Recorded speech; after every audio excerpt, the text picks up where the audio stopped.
राधे राधे दोस्तों। सावन 2026 में सुहागिन महिलाएं हरी चूड़ियां कब पहनें? आइए जानते हैं सही दिन, सही नियम और धार्मिक महत्व। आप सभी का हमारे चैनल में हार्दिक स्वागत है। दोस्तों, सावन का महीना भगवान शिव और माता पार्वती की भक्ति का सबसे पवित्र महीना माना जाता है। इस पूरे महीने में मंदिरों में हर हर महादेव का जय घोष गूंजता है और हर तरफ भक्ति का वातावरण देखने को मिलता है। सुहागिन महिलाएं अपनी पति की लंबी आयु, सुख समृद्धि और अखंड सौभाग्य की कामना से व्रत रखती हैं। शिव पार्वती की पूजा करती हैं और 16 श्रृंगार भी करती हैं। इन्हीं श्रृंगारों में एक बहुत महत्वपूर्ण स्थान हरी चूड़ियों का भी माना जाता है। लेकिन हर साल बहुत सी महिलाओं के मन में यह सवाल रहता है कि क्या सावन में हरी चूड़ियाँ किसी भी दिन पहन सकते हैं या फिर इन्हें पहनने का कोई विशेष दिन और नियम भी होता है।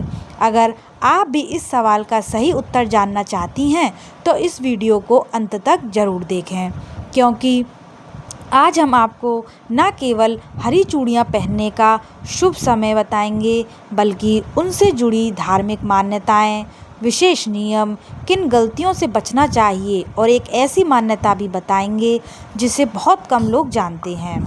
दोस्तों, हरा रंग प्रकृति, हरियाली, उन्नति, नई शुरुआत और समृद्धि का प्रतीक माना जाता है। सावन का महीना भी हरियाली से भरा होता है, इसलिए इस महीने हरे रंग का विशेष महत्व बताया गया है।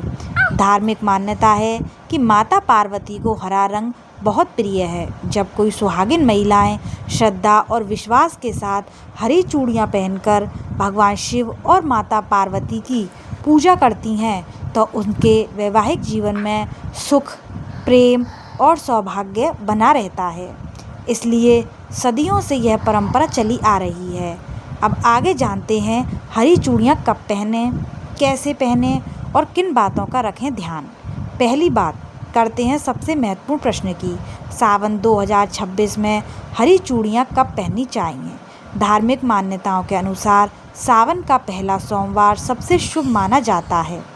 इसके अलावा सावन के सभी सोमवार, शुक्रवार और हरियाली तीज जैसे शुभ अवसरों पर भी नई हरी चूड़ियाँ धारण की जा सकती हैं। यदि किसी कारणवश पहले सोमवार को चूड़ियाँ नहीं पहन पाई हैं तो चिंता की कोई बात नहीं है। सावन के किसी भी शुभ दिन स्नान करके भगवान शिव और माता पार्वती की पूजा करने के बाद श्रद्धा से हरी चूड़ियाँ पहन लें। चूड़ियाँ पहनने से पहले उन्हें भगवान शिव और माता पार्वती के चरणों में स्पर्श जरूर कराएं, क्योंकि ऐसा करना बहुत शुभ माना जाता है। इसके बाद ओम नमः शिवाय या ओम पार्वती नमः का जाप करते हुए हरी चूड़ियाँ धारण करें।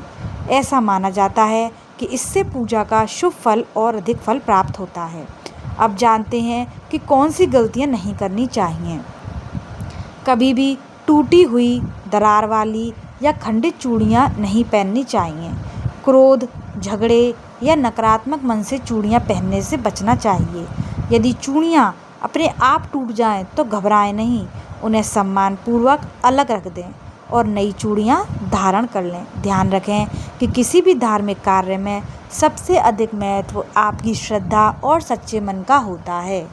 कई घरों में सावन के दौरान मेहंदी, हरी साड़ी, हरी बिंदी और हरी चूड़ियों के साथ माता पार्वती की पूजा की जाती है। इसे अत्यंत शुभ माना जाता है। अब जानते हैं हरी चूड़ियों से जुड़ी एक सुंदर धार्मिक मान्यता। कहा जाता है कि माता पार्वती ने भगवान शिव को पति के रूप में पाने के लिए कठोर तपस्या की थी। उनकी अटूट भक्ति और समर्पण से प्रसन्न होकर भगवान शिव ने उन्हें अपनी अर्धांगिनी बनाया। तभी से माता पार्वती को अखंड सौभाग्य का प्रतीक माना जाता है। इसी कारण सावन के महीने में सुहागिन महिलाएं माता पार्वती का आशीर्वाद पाने के लिए हरी चूड़ियाँ धारण करती हैं और सुखी दाम्पत्य जीवन की प्रार्थना करती हैं। हालांकि यह याद रखना भी जरूरी है कि धर्म केवल बाहरी श्रृंगार तक सीमित नहीं है। भगवान सच्चे मन की भक्ति को सबसे अधिक स्वीकार करते हैं। यदि किसी कारणवश कोई महिला हरी चूड़ियाँ नहीं पहन पाई तो उसे चिंता करने की आवश्यकता नहीं है। श्रद्धा, विश्वास और भक्ति ही सबसे बड़ा श्रृंगार है। एक और महत्वपूर्ण बात, हरी चूड़ियाँ पहनने के साथ साथ अपने व्यवहार में मधुरता, परिवार के प्रति सम्मान और सकारात्मक सोच बनाए रखना चाहिए। धार्मिक ग्रंथों में बताया गया है कि अच्छे संस्कार और अच्छे कर्म ही जीवन में वास्तविक सुख और समृद्धि लाते हैं। दोस्तों, सावन का महीना केवल पूजा पाठ का नहीं, बल्कि अपने जीवन में प्रेम, धैर्य, विश्वास और सकारात्मक बदलाव लाने का भी अवसर है।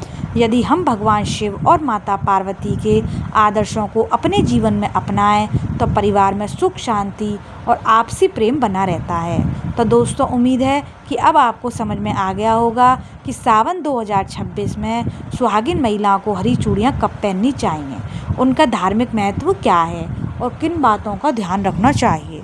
अगर आपको यह जानकारी पसंद आई हो तो वीडियो को लाइक करें और अपने परिवार और दोस्तों के साथ ज़रूर शेयर करें।